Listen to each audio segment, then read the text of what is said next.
I'm going to be talking about what's next in technology around the way we think about paradigm shifts. Paradigm shifts, and that people in technology will know a little bit about that, in that what happens is you have a technology, a system that's built around a technology, a way of doing things that everyone gets used to and comes to think is the way things are done. And then what you have is a new way of doing something, a new technology, often a new way, a new system that gets built around that new technology. And over a short period of time, that system proves its superiority to the old paradigm. And what you have is a very quick shift into this new paradigm of technology. This has happened again and again in the technology world. And it's been happening in the last several decades at a rapid pace. And in fact, we're in the middle of a bunch of paradigm shifts going on now. And so what I'm going to be talking to you a little bit about in terms of technology is these changes, these paradigm shifts, and ultimately where they're going next. But before we actually go there, I want to put what's happening in technology in a little bigger picture. And we're all, I guess, roughly here, this audience is all Americans. And roughly, maybe mostly all Americans, so I'll put it in a little bit of American context too, is what's happening in the world right now, I would say, is we're going through a huge transformation. And this happens every once in a while. In the world context, it happens every once in a while in historical terms in the life of this country. And what happens in these periods of kind of explosive change and innovation is actually two main things that happen. You watch some deep structural changes to the fundamentals of the technology undergirding the society, to the fabric of how the economy works, how business operates on it. Such deep shifts, like from an agricultural economy to an industrial economy, and those kind of shifts that you essentially forces a high level, a very rapid sense of reinvention around those big, deep structural changes. The second thing that you get is the country or the world comes up against unprecedented challenges. Things that the old way of doing things, those old paradigm of doing things, solving problems, doesn't work anymore. And so you have to have a rapid and a very intense period of innovation to essentially reinvent the way we solve these problems. Now, in terms of America, I'll just put it, there's been 4 major times about this. We're not going to go into much detail here, but it's worth knowing that there's basically a period at the early 18th century, or sorry, 19th century, which was essentially 1800. This is Thomas Jefferson. There's an explosion of innovation around there, around democratizing our society and ultimately our economy. There was, of course, a big one around the Civil War. And it wasn't just about slavery. There was a huge change in the way America. We had land-grant universities. We had Homestead Acts to open up the West. Huge, a burst of innovation for about 10 or 20 years around really reinventing what America was at that period. There was one around the 1900, the early 20th century. In this case, Teddy Roosevelt was there. But also Woodrow Wilson, an explosion of essentially of how we were going to essentially live in urban industrialized centers. And we essentially reinvented what America was doing at that time.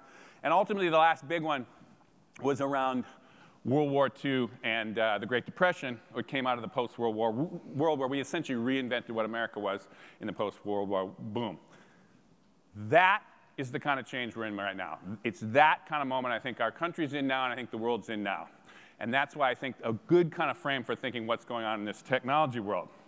So what is happening then? Why would I say it's on that kind of stage of kind of really historic changes? Well, we're going to focus more on these technologies. Well, one of the main things is undergirding essentially our society economy is one of the most fundamental shifts in technology the country's ever been through. And at a kind of very basic level, it's shifting to computers and essentially advanced telecommunications or the internet. And those two key shifts, among others we'll talk about, are really driving just really fundamental, really deep structural change all throughout our society. The second thing, though, it's not just about that. We're watching on a kind of historical level, partly because of these technological shifts, we're watching essentially a reworking of the entire world into one highly integrated global economy, and ultimately a much more sophisticated global organization around our larger things like our society. In fact, if people in 50 years, 100 years, 200 years from now, they'll look back and they'll say, what happened in the early 21st century? And they'll be saying, the world went global. That essentially is the way they're going to squeeze down essentially the essence of what was happening this early part. And then the third thing I would say, we have these deep structural changes happening, in other words, as I mentioned, but we also have a set of unprecedented challenges. We have ones that the old way of doing things, the 20th century way of doing things, just aren't up to. not the least of which is climate change, as that image kind of shows you there. But there's all kinds of other things that are going on now, which are essentially exploding all around us. You know, we're having trouble with not just global warming, it's global terrorism. We've got migration. The education system doesn't seem to be working. The retirement system doesn't seem to be working. Our health care doesn't seem to be working. What's going on there?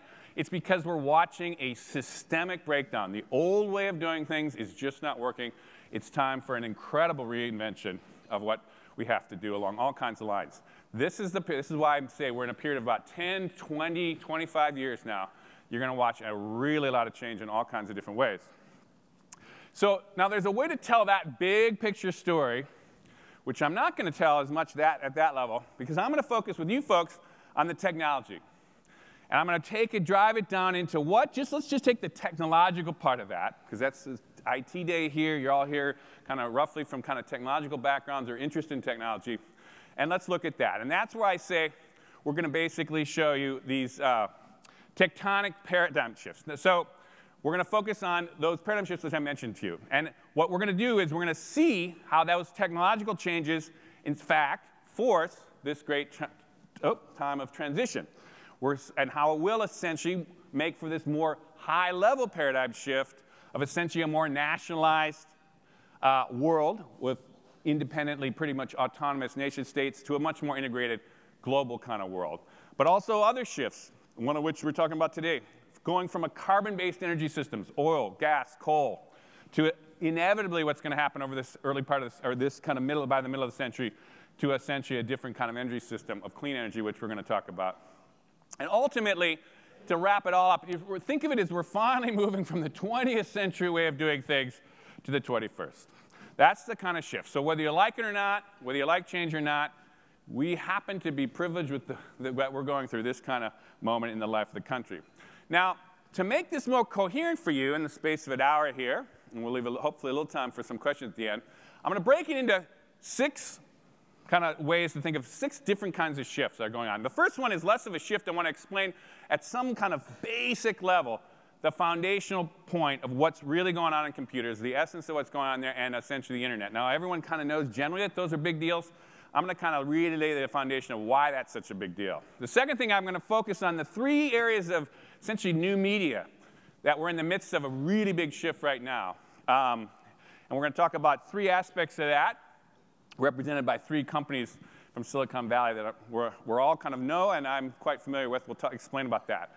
I'm also going to talk, though, about the shift of people, generational change, another big paradigm shift. Because it's not just tools that make a difference, it's the people using the tools. You have to understand that next generation coming up. And then I'm going to talk about 3 last things. I am going to talk about this shift in energy, because as we gear up for the coming century, this change in our energy system is going to be as significant, essentially, as the change we went through in information technologies that we're kind of celebrating today. I'm ultimately going to reflect on a little bit of what you could expect in the relative near term about how this is going to help, how the changes in information technology might help the way we solve problems, these looming huge problems we're mentioning. And ultimately, I'm going to talk about a few last remarks on this great reinvention I think we're heading into in America. So it's a lot of material. Seems like a lot of things. You go, oh my God, how are you going to do that? I'm going to connect the dots between things you know, always with a forward spin of what, in fact, is next. And let's hopefully you'll have some fun with me today.